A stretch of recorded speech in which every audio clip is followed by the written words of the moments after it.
Doctor Anjanjyoti Choudhury ছাৰৰ ফেচবুকৰ পৰা পোৱা সংখ্যাৰ কাহিনী। এবাৰ সংখ্যা ৯য়ে ৮ক জোৰকৈ চৰ মাৰিলে। তেতিয়া ৮এ কান্দিবলৈ ধৰিলে আৰু সুধিলে, মোক কিয় চৰ মাৰিলা? ৯য়ে ক'লে, মই যে তোতকৈ ডাঙৰ, সেয়ে চৰ মাৰিলোঁ।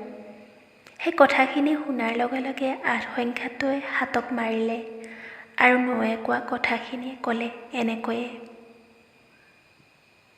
৭ সংখ্যাটোৱে ৬ক, ৬য়ে ৫ক, ৫এ ৪ক, ৪য়ে ৩ক, ৩য়ে ২ক আৰু ২য়ে ১ক চৰ মাৰা প্ৰক্ৰিয়াটো চলি গ'ল।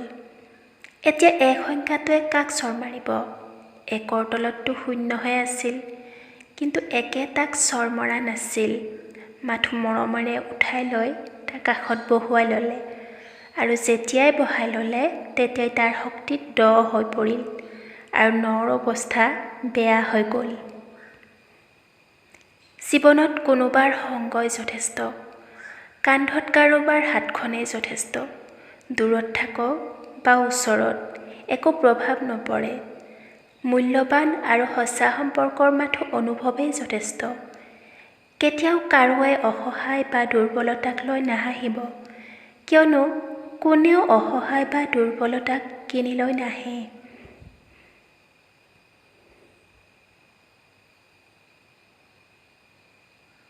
সময়ৰ সোঁতক ভয় কৰক, কিয়নো বেয়া সময় কেতিয়াও কাকো কৈ নাহে। বুদ্ধি যিমানেই চোকা নহওক কিয় ভাগ্য অবিহনে জিকিব নোৱাৰে।